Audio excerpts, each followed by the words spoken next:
Hello friends, in last lecture हमने resistance के बारे में पढ़ा था, ओम्स लॉ के बारे में पढ़ा था, रेजिस्टेंस के बारे में पढ़ा था। हमने पढ़ा था कि जो हमारा रेजिस्टेंस है that is equal to rho L by A, ठीक है, where L is the length of conductor and A is the cross sectional area of conductor, ठीक है। तो यहाँ से एक दो क्वेश्चंस बनते हैं। कैसे बनते हैं कि एक वायर है, wire has a cross sectional area A, the length of wire is L, the length of wire is L, ठीक है। हमने क्या किया, उस वायर को खींच के डबल कर दिया, हमने उस वायर को खींच के डबल कर दिया।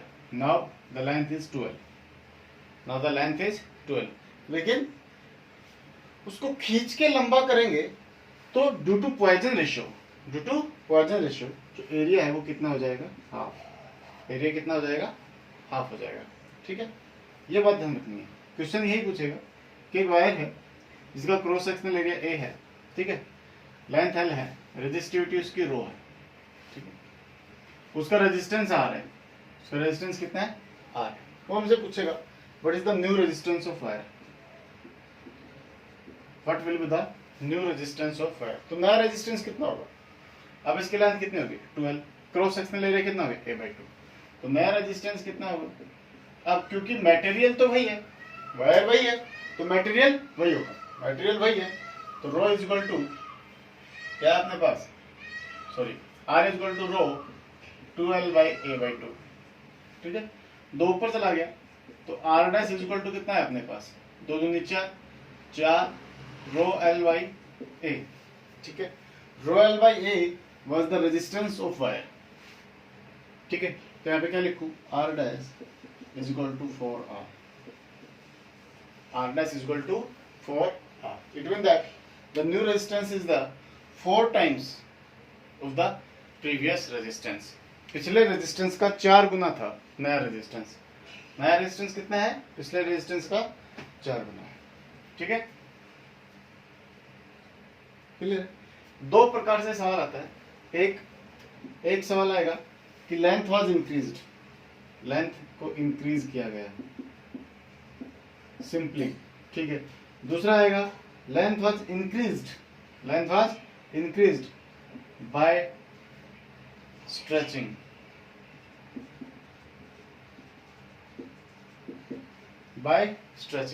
Length was increased by stretching this question, ठीक है।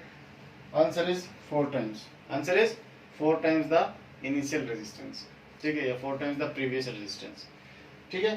बट यदि केवल इंक्रीज कर रहा है तो एरिया के अंदर डबल नहीं। मैंने क्या किया, दूसरी वायर ला करके जोड़ दी जिसकी भी लंबाई एल थी, क्रॉस सेक्शनल एरिया ए था, तो केवल लंबाई डबल हुई है, लंबाई डबल हुई है तो रेजिस्टेंस जो नया आएगा वो कितना बन गया, 2r, कितना बन जाएगा, 2r बन जाएगा, ठीक है। लेकिन यदि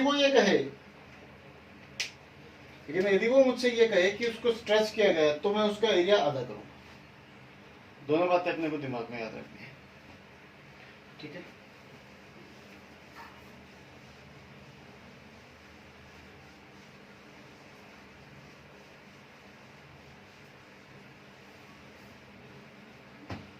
हमने पढ़ा था resistance is directly proportional to temperature,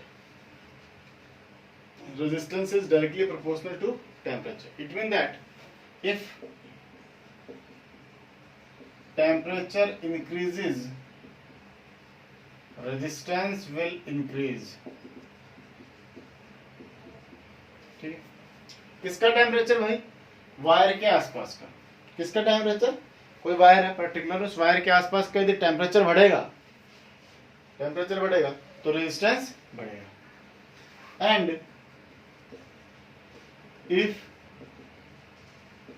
temperature decreases, R will decrease,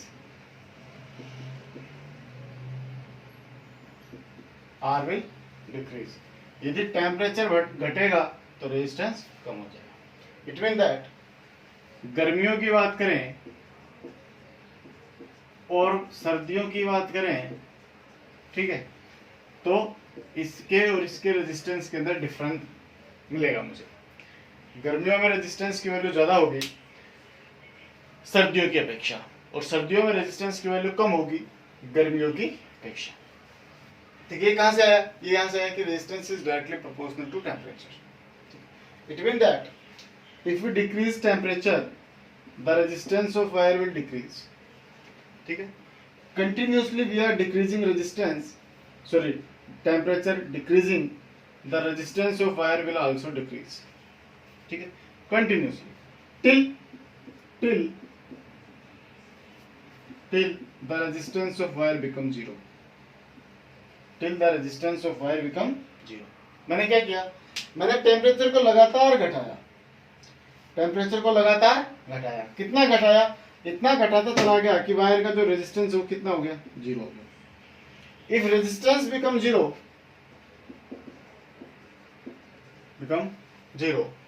then see here potential we do not need of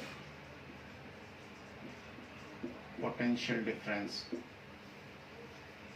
no need of potential difference, यानी कि no need of work, no need of work to move electrons. अपने आप energy produce होती रहेगी, electron continuously चलते रहेंगे, electricity आती रहेगी, आगे से सप्लाई आए ना आए, मतलब पोटेंशियल डिफरेंस कुछ मिले ना मिले, लेकिन वर्क डन होता रहेगा, और वर्क डन होता रहेगा तो मुझे काम मिलता रहेगा, काम होता रहेगा तो इलेक्ट्रिसिटी ऑटोमेटिकली जनरेट होती रहेगी। लेकिन ये कब होगा? ये तब होगा जब रेजिस्टेंस बिकम जीरो। ठीक है, रेजिस्टेंस कब जीरो हो रहा है? When T is equal to TC. What is TC? It is critical temperature. It is critical temperature. ठीक है, क्रिटिकल टेम्परेचर क्या होता है? वो टेम्परेचर जिस टेम्परेचर के ऊपर किसी वायर के रेजिस्टेंस की वैल्यू कितनी रहती है? जीरो। वो टेम्परेचर जिसके ऊपर किसी वायर के रेजिस्टेंस की वैल्यू कितनी हो जाती है? जीरो। ठीक है, द टेम्परेचर एट विच लिख सकते हैं critical temperature is defined as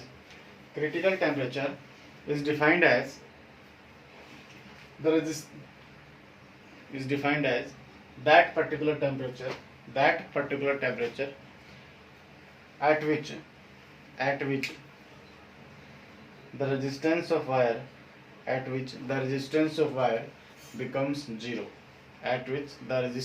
wire becomes zero, ठीक है, वो क्या कहलाता है? मेरा क्रिटिकल टेम्परेचर कहलाता है।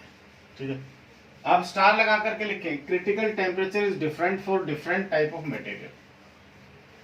It is not a constant value, but it is constant for a particular material. ठीक है, critical temperature is different for different material. ठीक है, but it is constant for a material. ठीक है, it is constant for a material. एक material के लिए ये कांस्टेंट है, for a particular material it is constant. ठीक है, but it is different for different material. Material different है तो क्रिटिकल टेम्परेचर की वैल्यू अलग होगी। ठीक है, बहुत कम होती है। ठीक है, इसकी वैल्यू बहुत ही कम होती है, लगभग -1500 डिग्री सेल्सियस के आसपास होती है। कितनी होती है? लगभग -1500 डिग्री, 1500 केल्विन, -1500 केल्विन के आसपास। ठीक है, इट इज वेरी लो। ठीक है, और उस हालात में उतने कम टेम्परेचर के ऊपर हम जीवित नहीं रह सकते, इसलिए इसके बारे में हम सोचते भी नहीं। ठीक है, तो इससे क्या मिला मुझे? इस क्रिटिकल टेम्परेचर से मुझे क्या मिला? सुपर कंडक्टर मिला। क्या मिला?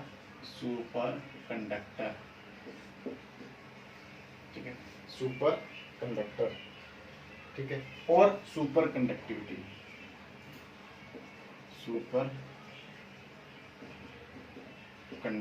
मिली। ठीक है, क्या मिला? सुपर कंडक्टर और super conductivity.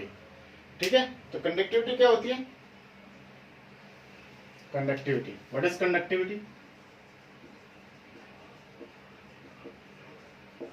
It is equal to reciprocal of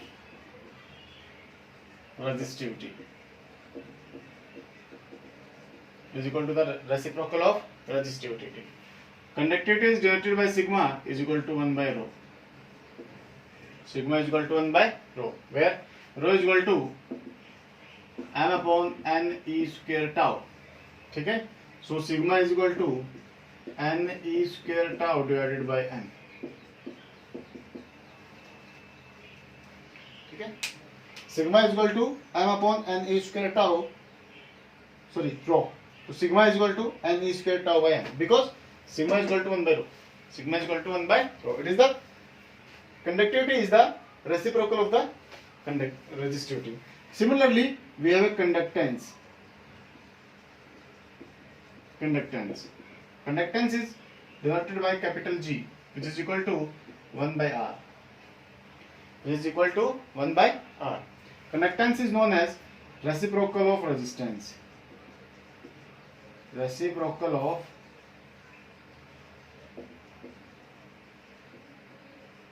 resistance. ठीक है, देखो रेजिस्टेंस क्या होता है? इलेक्ट्रॉन को चलने में जो रुकावट पैदा करता है उसे हम क्या कहते हैं? रेजिस्टेंस कहते हैं. ठीक है, कंडक्टेंस क्या होता है? उस इलेक्ट्रॉन को जो चलाता है वो क्या होता है? कंडक्टेंस. तो दोनों एक दूसरे के विपरीत है, दोनों एक दूसरे के विपरीत है, उल्टे एक दूसरे से. रेजिस्टेंस वो जो किसी को चलने से रोकता है, कंडक्टेंस वो जो उसको चलने में मदद करता है. मेरी बात समझ में आ रही? तो रेजिस्टेंस हमने क्या पढ़ा था? हमने पढ़ा था इलेक्ट्रॉन को चलने में जो रोक रहा है वो क्या है? रेजिस्टेंस है. ठीक है, इलेक्ट्रॉन को चलने में जो मदद कर रहा है वो कौन है? मेरा कंडक्टेंस. तो what is conductance? Conductance is the reciprocal of resistance. Similarly, what is resistivity? Resistivity is the specific resistance. We can define as the resistance offered by the unit length and unit cross-sectional area of a wire is known as its resistivity or specific resistance. Similarly, the conductivity. The conductance offered by the unit length or unit cross-sectional area is defined as the conductivity. ठीक है? इसकी assignment होती है mho, MHO. ठीक है, और इसकी assign unit होती है mho पर मीटर. ठीक है, कंडक्टिविटी की असाइन यूनिट क्या होती है? mho पर मीटर. कंडक्टेंस की क्या होती है? mho. रेजिस्टेंस की क्या होती है? ओम. उल्टा है, ओम का उल्टा mho, MHO. ठीक है, साइन भी उल्टा. ठीक है, साइन भी उल्टा. तो what is super conductor? What is superconductor? तो क्या लिखेंगे? At critical temperature. At critical temperature, the material whose resistance becomes zero, is known as superconductor. Is known as